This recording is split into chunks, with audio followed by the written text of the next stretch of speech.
up. Sweet music. Moving up in between runners is Liza's Wisdom. Running by Darrell De Vega. Orthodox comes next, then followed by Brad. Followed by Renzi Stays. A strike at Sunrise.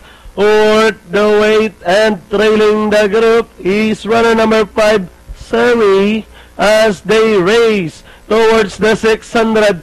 De Vega, the leader by half length. Liza's Wisdom is on the outside, trying to get closer into this. Brad, Orthodox, Sweet Music, as they round towards the 450 with De Vega and Liza's Wisdom keep on fighting it out for the lead.